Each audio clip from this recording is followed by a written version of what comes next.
Hello everyone, it's Seth, probably better known as Saffron Olive, and it's time for another edition of Budget Magic. So, as you probably know by now, Panharmonicon is just about my favorite card. It's definitely my favorite card from Kaladesh, and it's just one of my favorite cards, period. And we're going to be playing Panharmonicon again this week. But before you start groaning and saying, oh, not more Panharmonicon, bear with me because we are using Panharmonicon in an extremely different way. A way that I don't know if anyone's used it before. It's just extremely unique take on Panharmonicon, and I'm super excited for it. Better yet, this deck that I'm calling Reckless Panharmonicon is incredibly cheap. 42 bucks in the paper world, five takes on Magic Online. And a note on the paper price, more than half of that is 4 copies of Harness Lightning and the 4 Panharmonicons.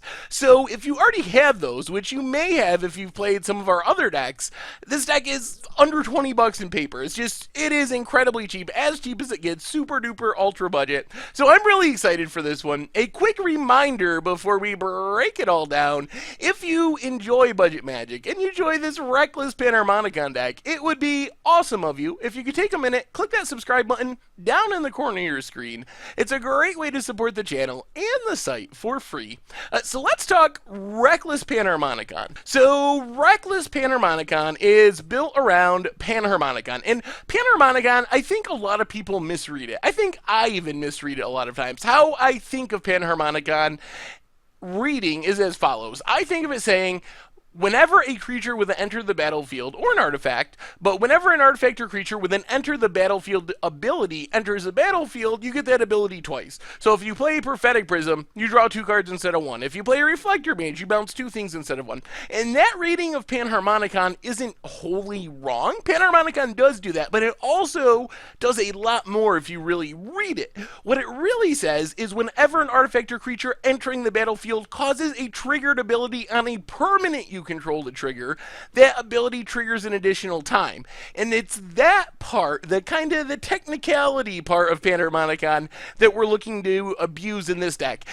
Actually, this deck plays very few creatures with enter the battlefield abilities, and we'll talk about that as it goes along, but we have a tiny number, so we're using Panharmonicon very differently. So the key cards to this deck are creatures that have triggered abilities when an artifact enters the battlefield. So when an artifact enters a battlefield, these creatures trigger. If we have a Panharmonicon on the battlefield, these creatures trigger twice. So we have 2 of them. First off, we have Quicksmith Genius, which is like this mega looter. Whenever an artifact enters the battlefield under our control, we get to discard a card. If we do, we draw a card. So if we have a Panharmonicon, we can do that twice. Discard a card, draw a card, discard a card, draw a card.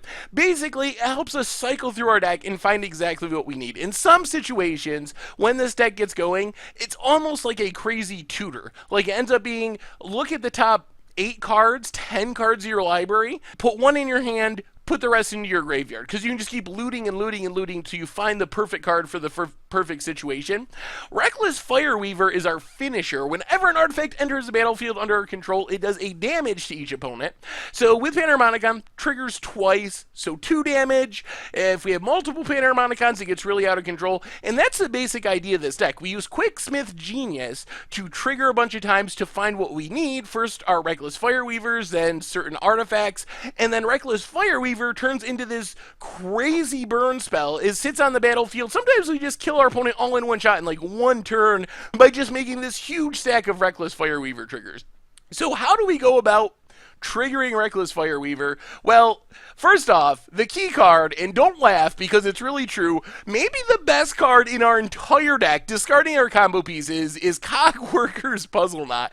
2-mana artifact. When it enters the battlefield, you get a 1/1 colorless servo artifact creature token, and then you can sag it to make another servo. But the key thing here is this is an artifact that when it enters the battlefield, it makes an artifact. So this gets way out of control with our combo pieces and Panharmonicon. So I don't even know if I can explain this right because it's really crazy. But say we have a Panharmonicon and a Reckless Fireweaver on the battlefield. And if you throw in Quicksmith Genius as well. Throw loots in as we're talking about this. But we have a Panharmonicon, we have a Reckless Fireweaver. What happens is we play Cogworker's Puzzle Knot, and it's going to trigger Reckless Fireweaver, and then Panharmonicon is going to cause Reckless Fireweaver to trigger a second time, so that's 2 damage.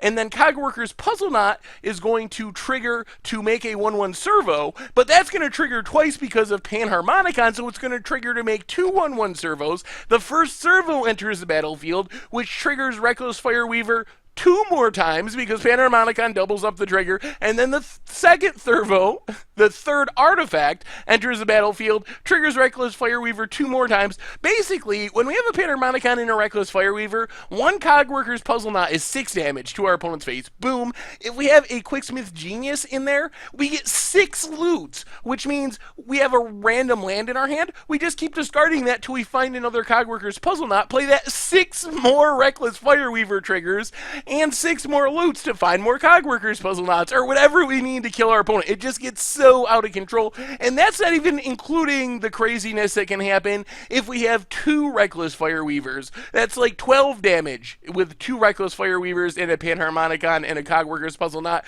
Or if we have 2 Panharmonicons, there are literally times when we can just 20 our opponent by casting like 2 spells in a turn, or 3 spells in a turn, and they're all cheap 2-mana spells. It's just super ridiculous. And like I said, Quicksmith Genius, make sure we keep finding those right cards, because we just get this massive stack of loot triggers that allows us to find whatever we need for a given situation. We also have Metalworker's Puzzle Knot and Prophetic Prism, so these kind of work the same way. They enter the battlefield, they draw us a card. They're awesome with Quicksmith Genius because say we're empty-handed and we want to keep looting to find action. We got a Panharmonicon on the battlefield, so we play Metal Spinner's Puzzle Knot or Prophetic Prism. We can stack it so that we draw 2 cards, 1 for each trigger with Panharmonicon. We draw the cards first, and then our loot triggers are going to resolve, and we'll get 2 loot triggers. Maybe we draw into more useless lands. We discard those, find more action cards.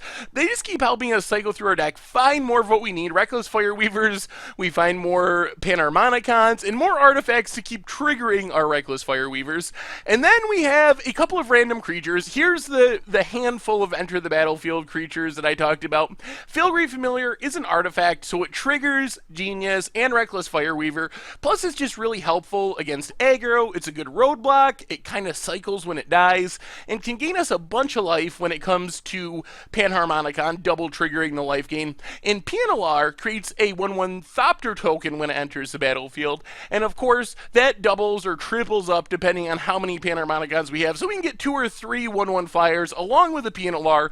And it's also a way we can push through our last points of damage. We can sack an artifact, make something unblockable, and then pump up that creature like a Filigree Familiar by using Pianalar's second ability. The rest of the deck, just a bit of removal. Harness Lightning and Fiery Temper. No real synergy here. It's just we need to kill Smuggler's Copter, other early game threats while we're setting up. Plus, Fiery Temper is actually really sweet with Quicksmith Genius. We discard it, can play it for Madness, draw another card, because we just loot so many times with Quicksmith Genius.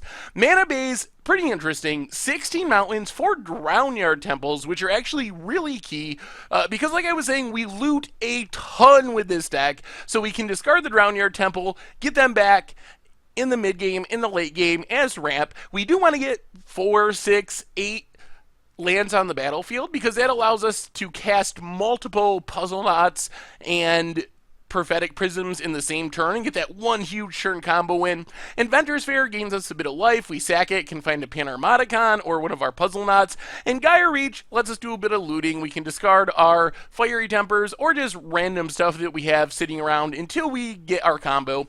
As far as the sideboard, we have our aggro package. Weaver of Lightning to shoot down little creatures, blocks fires. Lightning Axe helps against bigger creatures, Kaladesh, for example, Ishkana, stuff that are removal that does 3 damage doesn't really get. And Fire Forger's Puzzle Knot is a good way to shoot down small things, because with Panharmonicon and so forth, it can double or triple trigger, and then we can just shoot down multiple 1 toughness creatures with 1 card. And then for more controlling decks, and also for artifact-based decks with Sky Sovereign and so forth, we have Structural Distortion to kill an artifact or can hit a creature land, and does a bit of damage to our opponent as a nice bonus. And then Deadlock Trap Trap and Obligator help against big creatures, Emeralds, Ulamog, stuff like that. And then that is Reckless Panharmonicon, and I don't even know what to say about this deck. It is super, super cheap and super cool when it goes off. I don't know how consistent it is. We draw a lot of cards, which is good. The biggest trouble we have is we don't have that many threats that really matter. We have the 4 Reckless Fireweavers, and then we have lots of ways of finding them. But if our opponent can just kill all of our Reckless Fireweavers, we have a really hard time winning. So a lot of times we get in a situation where we're intentionally holding back our Reckless Fireweaver because we want to have this one big combo turn where we can play it and immediately play Cogworker's Puzzle Knot into Cogworker's Puzzle Knot and just 20 our opponent all in one shot and not leave it sitting out there and susceptible to removal. But the deck is really sweet. It's just very unique, and it's a really cool way to use Panharmonicon, and super, super fun, and it's better than it looks. If you look at it, you might think, wow, this deck, I don't know. But it can actually keep up with a lot of different strategies.